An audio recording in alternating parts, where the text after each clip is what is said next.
Nothing in my life had prepared me for dealing with grief. I'm sorry, I just told you all a lie. The truth is, everything that I'd ever learned about having my heart broken had prepared me for dealing with grief. The problem is, I was just never taught how to do it. The things that I was being taught were either incorrect, not true, or just not helpful. Why are we never taught how to grieve properly? Some of my earliest memories are where I first learned to deal with grief and loss. I was in elementary school, and I was bullied by an older girl when she slapped me across the face. I went running to my teacher crying, and after she heard the story, she stood up and announced to the entire class of 5-year-olds that it was imperative that you take a buddy with you when going to the restroom. Never once did she address my broken heart, my burning face, or my loss of trust or safety. And then there was the time when I was 14 years old. It was 3 o'clock in the morning, and the house phone was ringing off the hook. I ran into the kitchen to answer it. My uncle was on the other end of the line. He was looking for my parents. He needed them to come to the hospital because my aunt was very ill. About a week after that initial phone call, my aunt passed away from a brain aneurysm. I remember being so scared. But bless my parents' hearts. They're these amazing servers, and they stayed with my uncle and family and helped them with all of the arrangements. But they didn't come home and talk to us about death or dying or what it means to grieve. I don't blame them. They probably were never taught how to grieve either. And then, when the worst life-altering event occurred, the day I will never forget as long as I live, June 17, 2006, I received a call that my 10-year-old nephew, Austin, had drowned while at the lake with my family. It was Father's Day weekend. I felt as if a knife was stabbed clear through my heart. I remember thinking, I can't breathe. It was like all of the oxygen was being taken out of the room. My knees went weak, and I fell to the ground. The second part of that day that I will never forget is the look on my baby sister's face when I went to tell her Austin was dead. She didn't say a word. These two big eyes just staring back at me.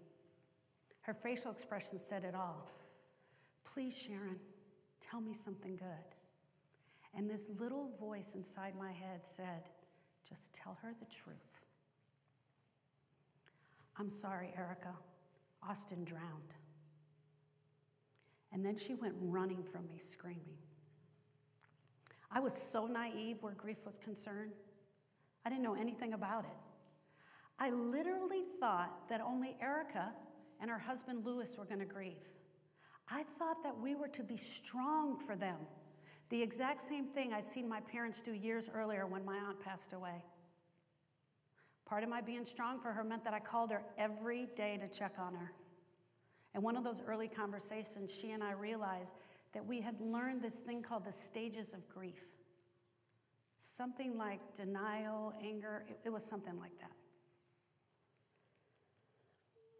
On the very next phone call, she told me that she was in anger. Anger? Who are you mad at? Are you mad at Louis? Are you mad at the people that were on the trip? No, I could never be mad at them, she said. And then we contemplated whether she really thought she might be mad at Austin. She said, maybe I just can't believe that this happened.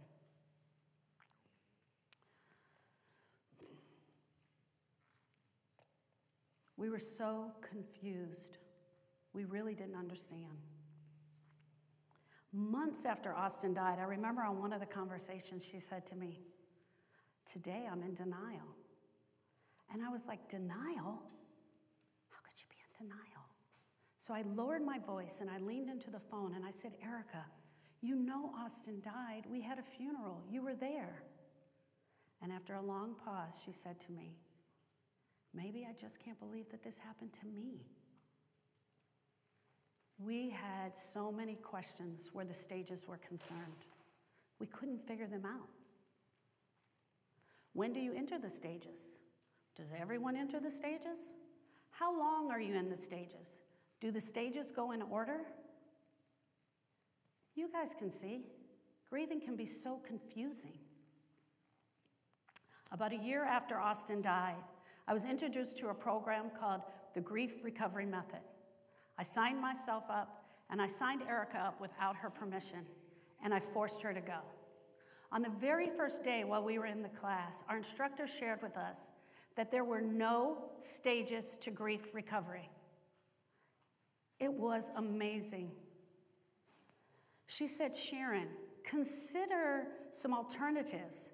Consider that someone may experience a reduced concentration, a sense of numbness, a roller coaster of emotions, a change in eating habits, disruptive sleep patterns, but no stages.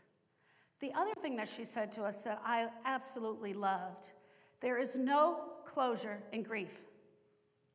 Closure, the definition, a finality, accepting of what once was and letting go. I knew beyond a reasonable doubt that I was not closing the door on my relationship with Austin. She said, consider completing your relationship with Austin. You've walked a journey with him from the moment he entered your life on March 2nd, 1996, and that journey was cut way short when he was taken from you.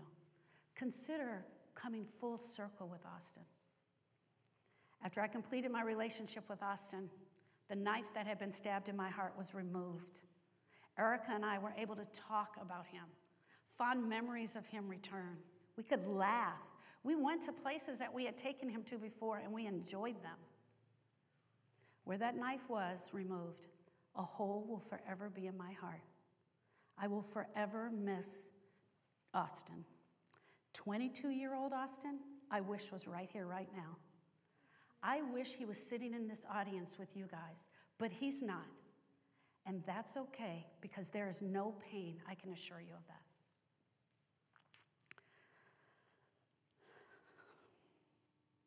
After I completed grief recovery, I went to Erica and I said, we have to help people.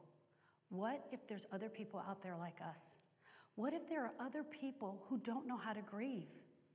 She agreed, and we both went to the Grief Recovery Institute and we studied, and we became advanced certified grief recovery specialists. One of the first things I decided to do after becoming an advanced certified grief recovery specialist was to study out the stages of grief.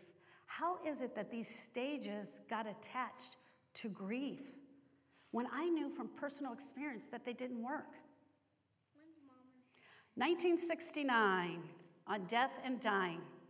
On Death and Dying is a book written by Dr. Elizabeth Kubler-Ross. Dr. Kubler-Ross was a psychiatrist that specialized in terminally ill and patients on hospice. She was a huge supporter of hospice. Dr. Kubler-Ross did the study for her book on well over 200 dying patients.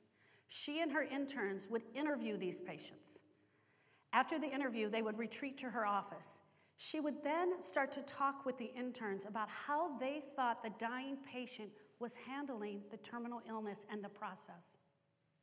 To make this part of the interview a little bit easier, Dr. Kubler-Ross is said to have created a list of 10 stages so that the interns could quickly place them. These stages were never meant for the dying person. When you read her book many times over and over again, Dr. Kubler-Ross talks about the terminally ill patient, not the grieving patient. Even in the chapter on family, one of her last chapters of the book, she talks about how the family is handling the terminal illness.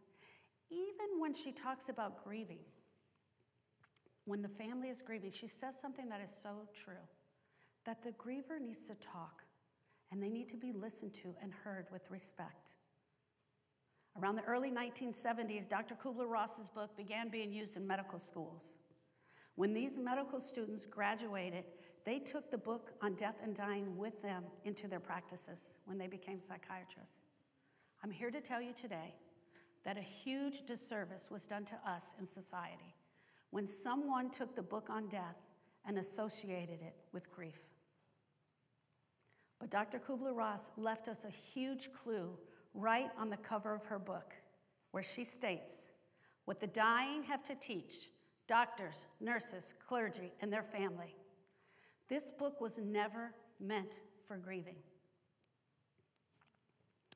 Grief is a normal and natural reaction to a loss of any kind. Let me repeat that.